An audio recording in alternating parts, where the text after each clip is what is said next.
Good morning po mga boss.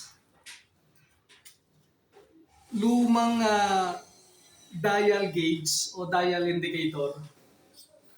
Nakita ko po ito sa junk shop mga boss. Actually, may magnet pa po siya. Ayan may magnet po siya. Ayan may magnet po siya. Ang problema na lang po dito, hindi na, steady na po yung magnet niya. Pagkatapos, kita pa yung bituka, nilagyan ko na lang po ng masking tape para gumanda naman tignan. So, maganda na po yun yung may magnet siya, kaysa yung walang magnet. Ayan okay na kahit na steady na yung magnet, kahit steady na yung ibig sabihin, kasi ang original po niyan o yung pagbago pa siya, natatanggal po yung magnet niya, may pinipihit po rito. Pero dahil nakita ko lang naman sa junk shop yan, may magnet naman, okay na po sa akin kahit hindi natatanggal yung magnet. So nagka-interest ako dito mga boss. Ganyan na itsura niya. So nakita ko, ang kulang sa kanya yung tangkay na pinapasok dito at saka mismo yung dial gauge. Eto mga boss, gumawa ako ng tangkay. Yung ipinapasok niya, Pagkatapos, bumili po ako ng dial gauge sa Lazada. Yung tagmumurahin lang po ito pero okay, gumagana mga boss. Gumagana siya. May travel siya na 11.5 mm. Ayan, 11.5 yung total length ng travel niya. Ayan.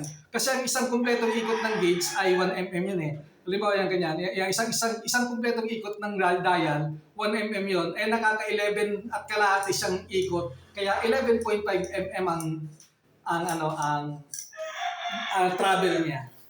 So, dahil gumawa ako nito, bumili ako sa Lazada nito, mabubuo natin yung naka-junk shop na pang sentro.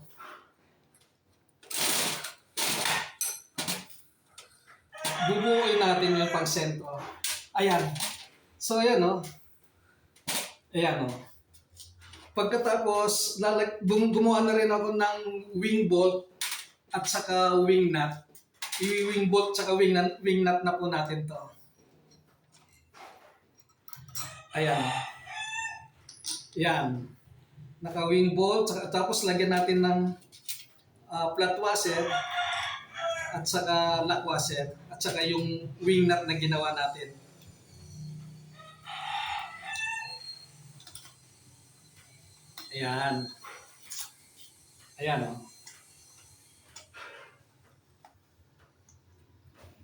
Ayan mga boss. Nagkaroon na tayo ng isang buong pang-sentro mga boss. Galing sa junk shop, meron tayong pang-sentro. Testingin po natin to mga boss. Eto, testingin mo natin. Dahil may magnet, matetesting natin kung maganda kung accurate yung travel ng bed natin.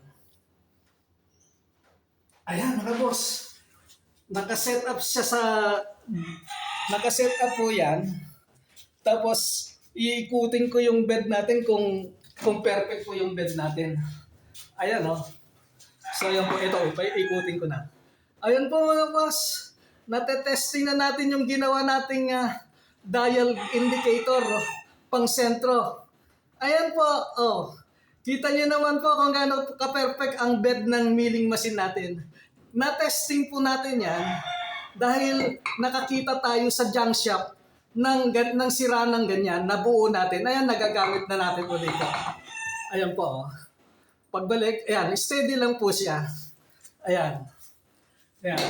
See, nakita niyo po, dahil po dito, sa junk shop, naka-junk na gamit, nabuo natin mga boss. Meron na naman tayong ibibigay kay kuya para meron silang gagamitin na pang sentro na dial. Yun lang po. Salamat. Bye-bye.